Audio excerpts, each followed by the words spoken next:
Right now, I'm 29 years old, and over the years, I've been through plenty of really awful moments. But there's one evening from when I was just 15 that stays stuck in my mind more than anything else ever has. It was my very first proper babysitting gig, not just keeping an eye on a relative's kid for a quick trip to the grocery store. This was for people my family actually knew well, the kind of connection where both sets of parents are friends, so everyone automatically assumes it's a safe situation. They've given me permission to share what happened online. Their names are Mark and Diane, and their little boy Charlie was 5 years old back then.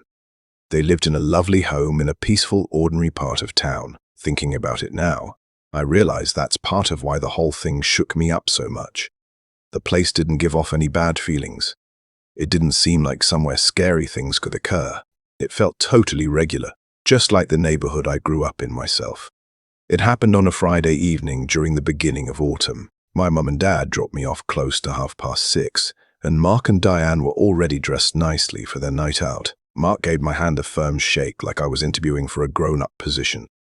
Diane kept thanking me over and over, saying I was saving their evening. They went through the usual instructions: when to serve dinner, what food to give him, when bedtime was, and making sure his bedroom door stayed slightly open. If he needed to use the restroom during the night, I should walk him there since he sometimes felt nervous in the dark hallway alone. Mark also showed me how the locks worked. There was a lock on the front entrance they hardly ever used because they normally came in through the garage door. The back exit was the one I might use if I wanted to step outside onto the wooden deck.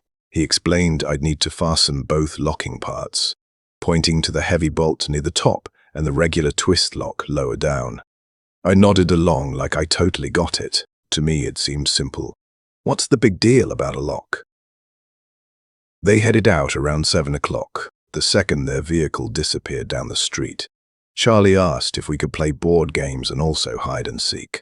I tried to talk him out of the hiding game because the house was larger than I'd pictured, and I worried he might squeeze into some risky spot and hurt himself. We settled on playing an easy matching card game at the low table in the living area, followed by a children's video game on the small system in the family room. It was one of those simple games where your character just runs around gathering items and can't really get hurt or lose.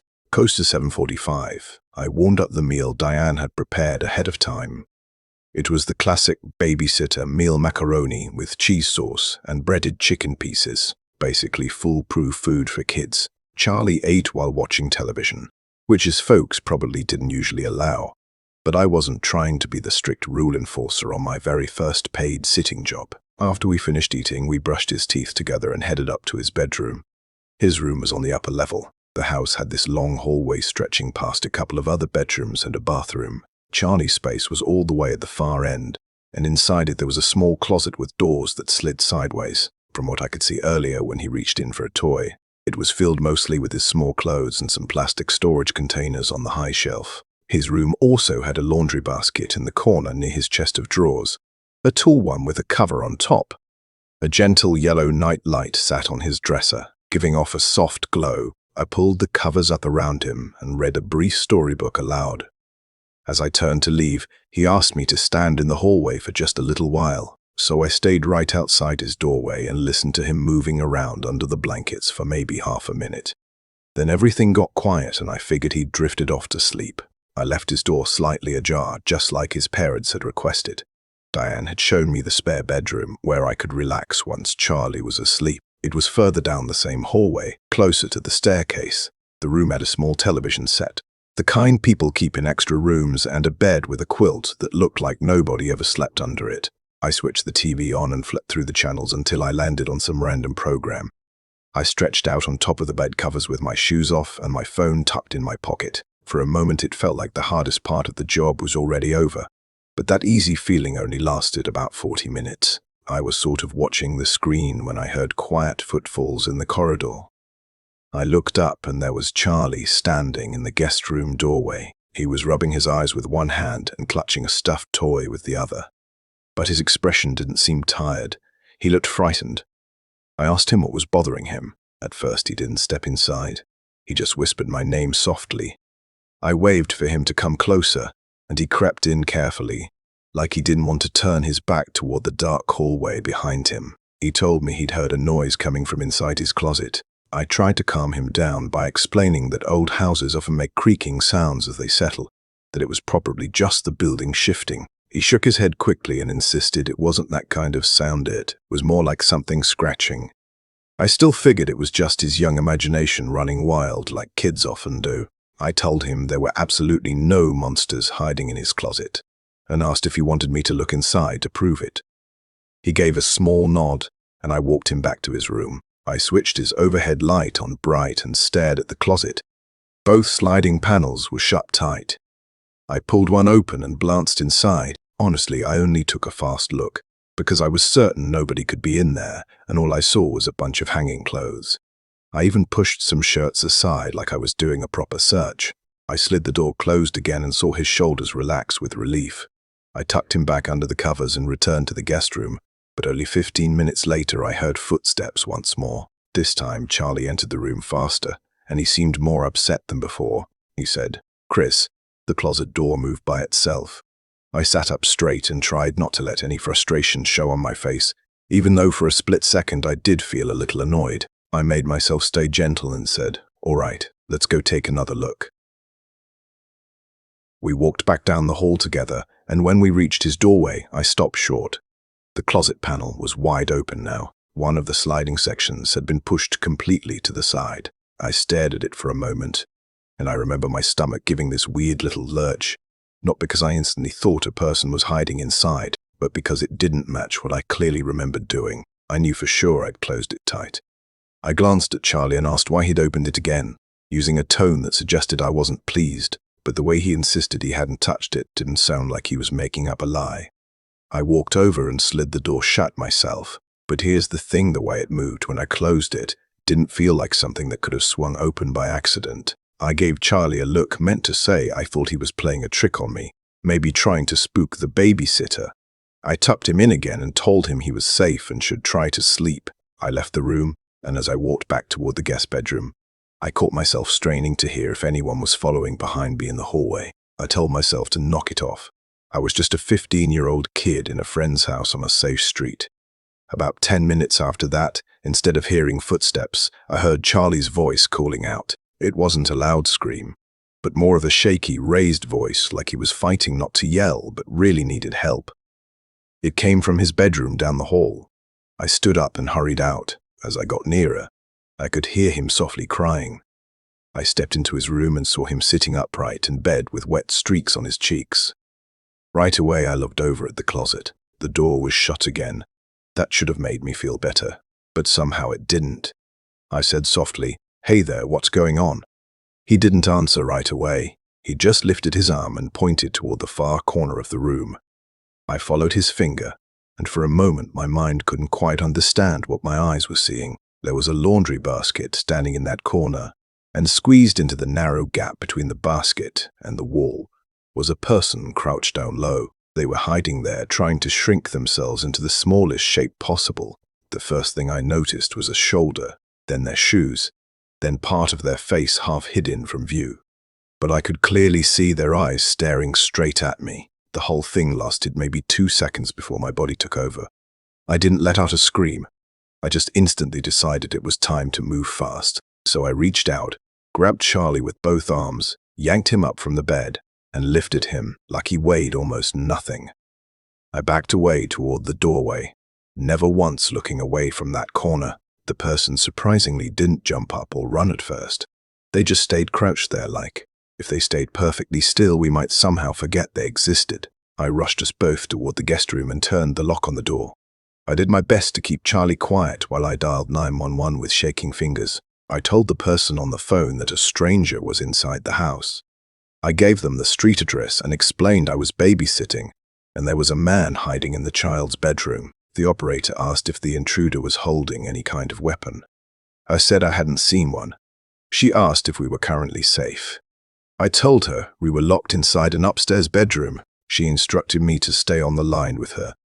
I kept expecting to hear the doorknob start rattling or feel the door shake from someone trying to get in. The operator kept talking to me in a calm voice to help me stay steady, asking me to describe what the person looked like, but I couldn't give details. All I could manage to say was that I'd seen their eyes peeking out from behind a laundry basket. The distant sound of police sirens gradually growing louder was honestly the first time in my life I ever felt truly glad to hear that noise. The operator told me to wait inside until an officer came to the door and clearly said who they were. When the police finally reached the upstairs hallway, one of them knocked gently and called out, "Chris," because I guessed the dispatcher had passed along my name. I unlocked the door and opened it just enough to see two officers standing there holding flashlights. They looked past me into the room, then at Charlie sitting quietly on the bed. They'd already searched the downstairs area thoroughly and hadn't found anyone inside. They didn't need to break anything down because the front entrance was standing wide open. They checked every single possible hiding place throughout the whole house. Whoever it had been was already gone. They explained that based on how much time had passed, he probably slipped out quickly the moment I ran from the room, hurried down the stairs and escaped through the front door.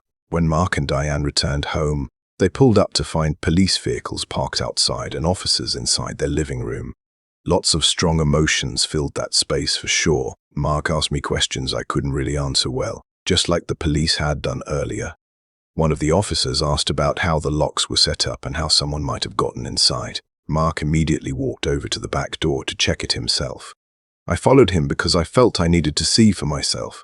The heavy bolt at the top was not locked. Mark turned to me and asked, "Did you make sure to lock both locks like I showed you?" I admitted, "I only locked the bottom one." He explained, "That lower lock can pop open if someone jiggles the handle. That's exactly why I told you to use both." He wasn't yelling or anything, but I could tell he was upset underneath. Still, he didn't stay angry for long and ended up being thankful that I'd kept Charlie safe from harm. The hardest part is imagining what might have happened if Charlie hadn't come to find me. What if he'd stayed in his room trying to be brave while that person was hiding right there with him? Or if I'd been downstairs distracted by my phone, not paying attention to what was happening upstairs? Or if I'd just told Charlie to go back to sleep without checking his room again? So for any parents or babysitters or anyone who looks after children, please don't always brush off what kids tell you as just their imagination running wild. The third time I watched AJ was the only occasion I was ever asked to spend the entire night at someone else's home. And it also turned out to be the final time I ever babysat for anyone. Period. I was 17 then, a 12th grader in high school, and I'd already looked after AJ 2 times before that. He was 8 years old, very quiet, and the type of child who rarely made eye contact when you spoke to him. The first time I met his mother, she told me he was a loner who mostly kept to himself, so I shouldn't expect much conversation. She said it like it was a positive thing, like it would make my job easier. And honestly, the first 2 visits kind of were easy. I barely had to do anything except warm up meals and remind him when it was time to get ready for bed. He'd just stay in his room playing video games like Grand Theft Auto for hours on end. The third visit was different because his mum asked if I could stay overnight. She said she had to travel out of town for work and wouldn't be back until late the following morning. She sounded really stressed on the phone, like she didn't have many other choices, so I agreed to do it. I figured it would be just like the other times, only longer and with more pay. When I arrived at the house that afternoon, she hurried through the instructions while standing at the kitchen counter as AJ was already upstairs in his room. She mentioned there was frozen pizza in the freezer, and he usually fixed his own breakfast with cereal, and I could sleep in the extra bedroom at the end of the upstairs hallway. She thanked me at least 3 times before she even walked out the door. Once she left, I called up the stairs to let AJ know I'd arrived, even though he obviously already knew I was there, and he just shouted back a quick, "Yeah," without coming downstairs to say hello. For the next several hours, I hardly saw him at all. I could hear his video games through the floor above me, the sounds of gunfire and vehicles crashing inside his game. At one point, I went upstairs to check on him and found him sitting on his bedroom floor, game controller in his hands, eyes glued to the television screen. He didn't turn his head when I asked if he was doing okay. He just gave a small nod while still staring at the TV. I went back downstairs and tried to watch something in the living room, but it felt strange being alone overnight in someone else's house. Around 7 o'clock, I prepared the pizza and called AJ down to eat. When he came downstairs, he didn't say hello or anything friendly. He just grabbed 2 slices of pizza, looked at me with an expression I still can't fully put into words, like my very presence was irritating him somehow, and then walked right back upstairs without speaking. He was acting even less friendly than usual this time around. I stood there in the kitchen holding my own plate of food, feeling awkward and sort of unwelcome in a house where I was supposedly the one in charge for the night. I decided he was just a strange kid and tried not to take it personally. After I cleaned the kitchen, I went upstairs to get ready for bed. The spare room was plain and small. I left the door partly open because I didn't like the feeling of being completely shut in. I was sitting on the edge of the bed texting my friend Bree when I got this weird sensation like someone was watching me. I looked up and saw AJ's head slowly pull back out of sight from the narrow opening of the doorway. He had just been standing there silently staring into the room. I let out a small laugh because it startled me more than scared me, and I called out asking what he was doing. He didn't answer. I heard quiet footsteps moving down the hall toward his own room. I remember thinking it was kind of amusing, like he was just being a curious kid, and I didn't give it another thought after that. Around 11 o'clock, I set my phone down and switched off the bedside lamp. I rolled onto my side, closed my eyes, and tried to drift off to sleep. I don't know how long I'd been lying there before I got the strong feeling that I wasn't alone in the room anymore. I opened my eyes and saw a dark shape standing at the foot of the bed. It took a few seconds for my brain to understand that it was a person standing right there. I let out a scream before I could stop myself and scrambled to reach for the lamp. When I switched it on, I saw AJ standing at the end of the bed, completely motionless. The look on his face is still difficult to describe even now. He seemed irritated but also scared or maybe sorry about what he was planning to do next. Both of his hands were hidden behind his back. I sat up quickly and asked him what he was doing in my room. He stayed silent. I told him to show me what he was holding behind his back. He shook his head. No, still not looking away from my eyes. That frightened me more than if he had started yelling or crying. I got out of bed and moved toward him, telling him he needed to go back to his own room right now. When I reached him, I gently grabbed his arm and turned him a little bit. And that's when I saw the handle of a big kitchen knife gripped in his hand. That's when I screamed again and covered my mouth with my hand without even thinking about it. I shouted at him to get out of the room, to leave immediately, to go away. My whole body was trembling uncontrollably. He didn't argue or resist. He just ran out into the hallway, still clutching the knife tightly. I rushed to the door, slammed it shut hard, and turned the lock. My fingers were actually shaking as I fumbled with my phone, trying to call his mother. When she answered, I could barely form the words properly. I told her AJ had come into my room holding a knife while I was trying to sleep. There was a long, quiet pause on her end of the line. Then her voice changed completely.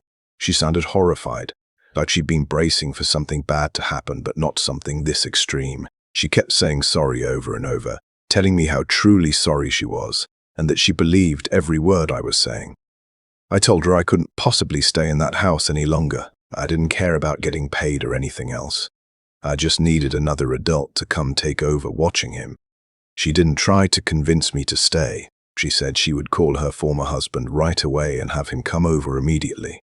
I stayed locked inside that bedroom for nearly an hour, absolutely terrified. Eventually I heard a knock at the front door and a man's voice calling out AJ's name. I carefully opened the guest room door just a crack and saw a man I recognized from a photograph I'd seen in the house earlier. He walked straight down the hall toward AJ's room without saying much to me at all. I grabbed my bag, walked past them both without glancing into AJ's room, and left that house as quickly as my legs could carry me. His mom sent me the payment through a money app later that same night, along with another lengthy apology, but I never returned to that house again. I never babysat for any other family after that experience either.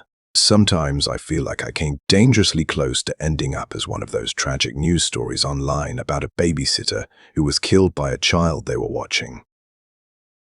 I was 21 years old when my sister asked me to stay overnight with her children, while she and her husband traveled a couple hours away for a wedding. I'd looked after my niece Emma and my nephew Lucas many times before, so it didn't seem like a big deal at all. Emma was 6 years old, quiet and sensitive, and Luke was 9, more chatty but still easygoing.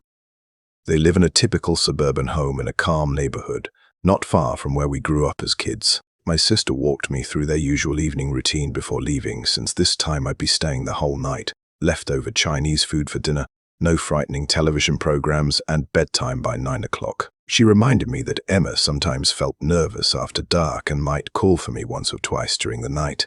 After they drove off, the kids and I ate dinner in the living room while watching a movie together. It felt like a completely ordinary evening. Around 9 o'clock, I took them upstairs to get ready for bed. Their bedrooms were directly across the hall from each other with a bathroom sitting between them. I tucked Emma in first. She asked me to leave her door open just a little bit and keep the hallway light switched on. Lucas just rolled onto his side and told me good night, like he was already halfway asleep. I went back downstairs and turned on the television, keeping the volume turned down low so they wouldn't hear it upstairs. Sometime between 9:30 and 10 o'clock, I heard footsteps coming from upstairs. I figured Emma needed something. I started walking up the stairs, but before I reached the halfway point, I saw her walking along the upstairs railing toward the top step. She was standing there in her pajamas, looking down at me from above. I asked her what was wrong. She said I had already come into her room and told her to go back to sleep, but she hadn't been able to rest. I stopped on the stairs and told her I hadn't been upstairs at all since I'd put them both to bed. She thought I was playing a joke on her at first. She said someone had stood in her doorway just a few minutes earlier and whispered that everything was all right. I told her maybe she'd been dreaming and walked her back to her room. I checked inside her closet and looked under the bed even though I knew I wouldn't find anything unusual. She finally settled back down under the covers, but she kept watching me as I left like she still wasn't completely sure. I went back downstairs feeling a little uneasy, but still telling myself that kids often mix up dreams with real life. About 20 minutes later, Lucas came downstairs rubbing his eyes with his hands. He asked why I had come into his room. I felt a cold shiver run through my body. I told him I definitely hadn't gone upstairs. He said someone had stood next to his dresser and looked at him, then walked out without saying a single word. I tried to keep my voice steady and told him he must have been half asleep and imagined it. But now this felt strange because both children had described pretty similar experiences. Instead of heading back to his bed, he stayed sitting next to me on the couch. That was the moment I really started paying close attention to every sound in the house. Every tiny noise suddenly seemed much louder than before. I turned the television off completely and the sudden silence actually made my ears feel like they were ringing. Lucas noticed me listening carefully, and I think it started to scare him when I told him to be quiet for a second. I heard something moving upstairs. It sounded like light footsteps running, and then I saw her racing across the upstairs railing area, before dashing down the stairs, screaming my name over and over again. When she reached the living room floor, I asked her what was wrong, and she started crying, real tears, saying there was someone else upstairs in the house. I think that was around the time my heart really started pounding hard in my chest. They weren't pulling a silly kid prank on me. She was crying genuine, frightened tears. I asked her why she thought someone was upstairs, and she answered that someone had come into her room again and said good night, but the voice didn't sound like mine at all. I think by that point I was internally panicking completely, but I told them both to stay calm. I didn't want Emma's fear to make Lucas start crying too. I told them to wait right there in the living room. I would go check upstairs myself and be right back down. And that's exactly what I intended to do. But I wasn't going up there empty-handed at this point.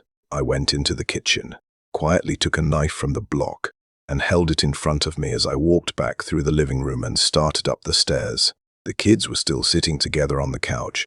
I made it to the upstairs landing that looks down over the living room area. I tried to walk with a confident stride across it to make them smile. But it didn't work. They just looked more scared. As I passed the landing and entered the upstairs hallway that led to the kids' bedrooms, I cannot stress enough how totally unprepared I was for what happened next. I heard a noise coming from inside Emma's room.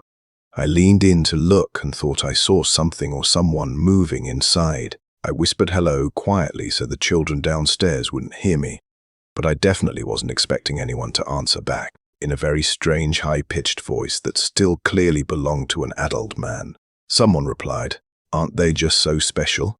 The voice sounded like it came from someone whose mind wasn't working properly, maybe not completely aware of reality. I then realized what I was seeing in the bedroom was a very tall person now standing right next to Emma's bed. I guess he was about 6 feet 4 inches tall, maybe 6 inches taller than me. My heart felt like it was stuck in my throat. I turned around and ran back down the stairs, grabbed both kids by their hands and told them, "Put your shoes on right now. We're leaving this house." And Emma started crying even harder. I quickly understood why. Peeking around the wall from the upstairs landing was this disturbing-looking man playing peekaboo with his fingers toward the children. I said, "Forget the shoes," and I rushed the kids outside, still wearing just their socks. We ran to a house a few doors down where I could see lights on inside, and I pressed the doorbell 5 times in a row. The woman who answered knew Lucas and Emma from the neighborhood. I introduced myself and quickly explained what was happening. She brought us inside right away to safety. I called 911 from my phone while standing on that couple's front porch, keeping my eyes fixed on my sister's house. And as I watched, I saw that man casually walking out of her front door, strolling down the pathway and disappearing into the darkness of the street, heading the opposite direction. The 911 operator told me absolutely not to go after him or try to stop him in any way, and that police officers would arrive very soon.